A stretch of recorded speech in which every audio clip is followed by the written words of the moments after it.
With 3 disciplines to worry about, triathlon does involve a fairly large amount of equipment and kit.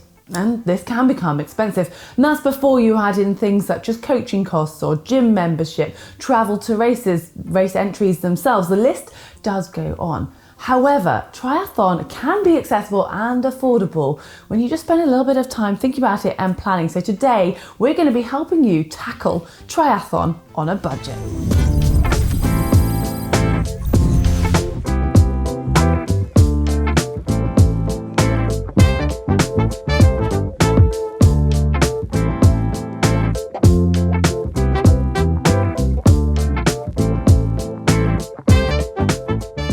Perhaps one of the biggest attractions of triathlon is the lure of a huge event put on by brands such as Ironman and the Challenge family.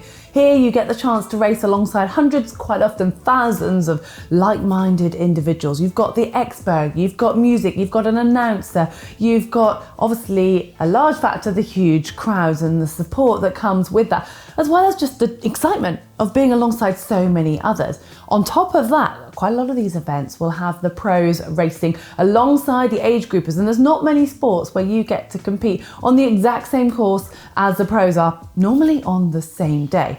However, all of this does come with a downside. It is a rather hefty price tag when it comes to the entry fee. So it goes without saying that finding a cheaper alternative should come pretty high up on your priority list when you're doing triathlon on a budget. And for this, it's a good idea to stay local and check out your local tri club as the first option. They'll usually have an event of some sort, quite often more than one event when it comes to the summer season. And if maybe they don't have an event that takes your fancy or it's not the right distance you've been training for, we'll still speak to them and find out from the other club networks, because I reckon you'll be able to find an event that suits you not very far from home, and as a result the entry is most likely to be far cheaper when it's being put on by clubs themselves.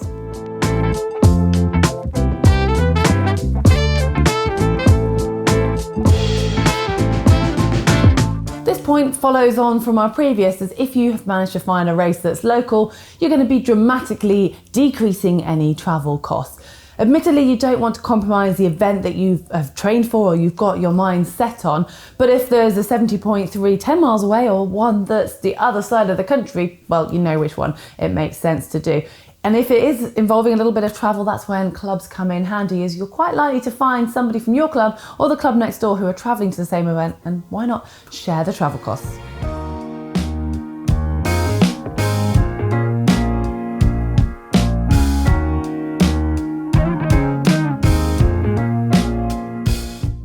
Talked quite a lot about triathlon clubs. Well, I haven't yet mentioned the main reason for joining a club. On top of the community and the social aspect, it is the coaching.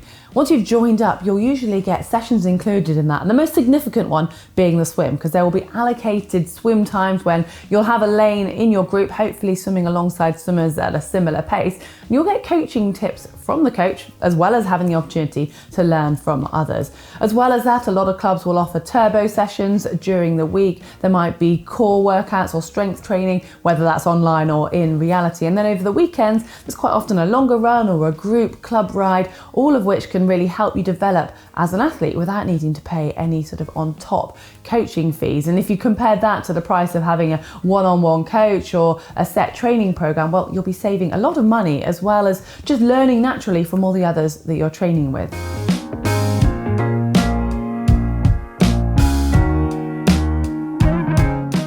We've covered race entry, travel and coaching.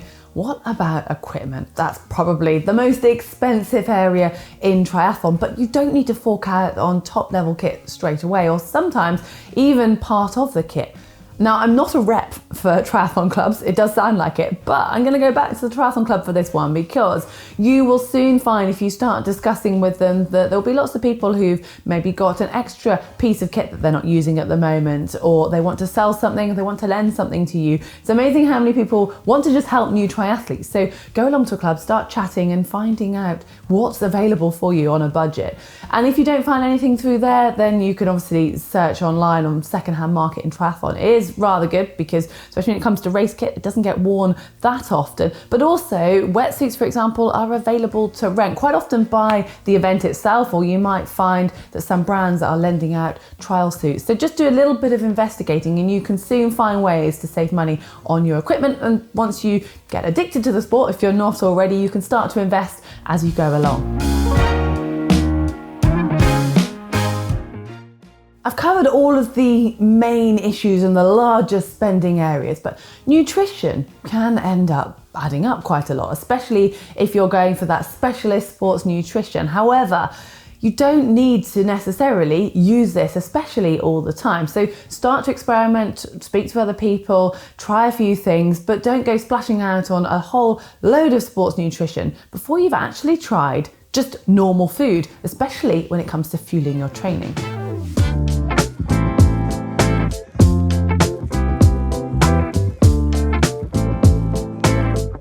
We know whatever type of race you're doing in triathlon, nutrition becomes key. As it becomes longer, then it's even harder for your stomach to digest. And that's actually when whole foods might benefit you. So experiment with things like bananas, nuts, fruit, even cereal bars off the supermarket shelf will give you a lot of the nutrition benefits that a specialist bar costing double the amount would give you. So I would suggest going out there and trying, but whatever you do, make sure you try it before race day. And speaking of which, it's a good idea to try and find out what's available on race day, as a lot of events will give free nutrition during the bike and the run, and that's a great way to save money. However, you need to make sure that you like the taste and your stomach is happy with it, as there's no point in saving a little bit of money there but not being able to complete your event because you've got stomach cramps.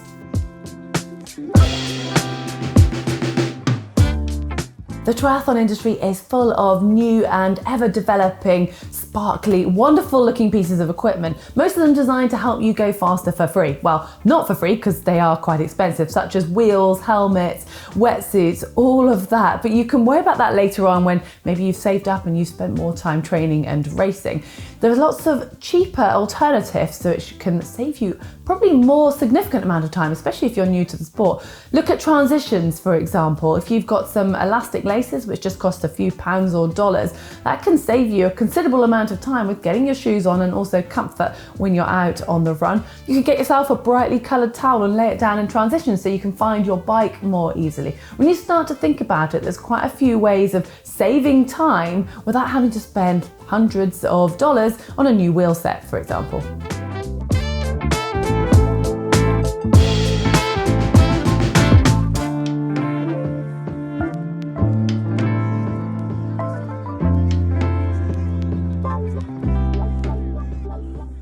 I am by no means saying that triathlon is a cheap sport. There is a lot of kit involved and a lot of training, which is going to involve time as well. But hopefully from this, it's opened up your mind to ways in which you can save money. If you're struggling to do triathlon because of its limitation in the costs, this might have changed your mind slightly and got you just thinking outside of the box. If you guys have got any great ideas on how to do triathlon on a budget or something that you've done in the past, please share, because I'm sure there's a lot of our viewers who would love to learn from you guys. So do that in the comment section below. Hopefully you've enjoyed it. Give us a like. Remember, you can follow us on our social media channels, see what we're up to there, and you can also subscribe to us here on YouTube.